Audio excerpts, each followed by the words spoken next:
All right, I'm here with Brandon Plummer. He's all smiles after the Commodores get the win, a hard-fought one, 54-50 over the Miller School in the 13th annual VirginiaPreps.com basketball classic here at Green Run High School in Virginia Beach. Coach, you've been a part of some battles when you were a player at Booker T. Walsh, and now as the head coach of the Commodores, won a state championship just a couple years ago. This was kind of a war that you have in the playoffs. It was back and forth, nip and tuck. Neither team was up more than 6, and you guys gutted it out. How'd you pull it off? It was all about will and determination. We knew they was a talented group, skilled group coming in here. We knew they had size. I didn't know they had that much size, though. I'm going to be honest, we knew the kid, 33, I think, is he going to Ohio? He's going to Navy, Eli DeLaurier, okay, yeah. His younger brother is a ranked guy, a sophomore, Eli, yeah. Oh, okay, yeah. So we knew he was a very skilled guy and the rest of them. But I just told my guys, man, if y'all just go in here, it's going to be a dogfight. You got to be ready for it, They're not going to just lay down. They're not going to turn themselves over. So we got to do what we're supposed to do. How important was it to get off to a pretty solid start? You were up 14-12 after the first quarter. You didn't let them go on a surge where you guys had to play from behind against their size and get in foul trouble. I don't think you picked up your first foul until about midway through the second quarter, so you defended with discipline today. Yeah, we did. And as we went over the scouting report, I knew my guys, one thing I know about my guys, and I love it, that they can sit down. They can sit down and they can guard people. And we knew with some of their guys, if we just be there on the catch, they really can't take us off the dribble. So I told my guy, we just got to be solid and be disciplined on defensive end, because if you break principle, they're going to make you pay. They're going to make you pay. So my guys had to make sure, hey, we're not about to be gambling, trying to go for steals and all this type. Listen, just be solid and play the game. He did get 20 points off of turnovers with a total of 14 steals, 6 of which were done by Adrian Newton. We'll get to your 1-2 punch of Cam, Jones, Hood, and Brown out center in a moment. But Newton, what's he going to bring your team? Because he's sort of that unsung border bug type of guard who makes things happen. Yeah, with him being as young as he is as a freshman, one thing I like about my point guard, he don't get rattled. And for him at that age to not get rattled, he has a bright future. He has a bright future, and he has a toughness about him that he wants to get better. He's going to keep working to get better. He listens to everything I'm trying to teach him and everything. And him being that unsung guy, I'm saying he just building more and more confidence in himself, and his teammates is helping him out a lot. Well, I feel like you weren't discouraged about throwing a ninth grader in the fire against a bunch of D1 athletes. That's how you guys battle and go to war, right? Yes, sir. The hardest man gonna play, the hardest working man gonna play. He ready to go.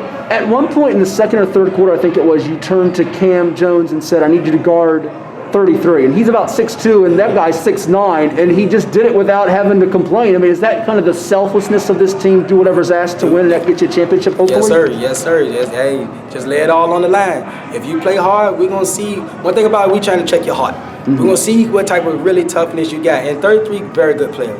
Can't take nothing from him. He like to play his back to the basket and everything. But we knew how, he's like to trail and shoot that jumper. We knew he couldn't take us off the dribble. But you got to sit down and really play him, because he'll drive the ball on you. So when we went with our 5 guards, Cam is a tough kid. He's a strong kid. So we figured, he can hold him. I think it's a testament that he's the leading rebounder in this game with 11, giving up a lot of inches, and then Alexander's the leading scorer and assist guy with 18 points, 4 assists. What have you seen from their growth and maturation, given that you didn't have a season last year?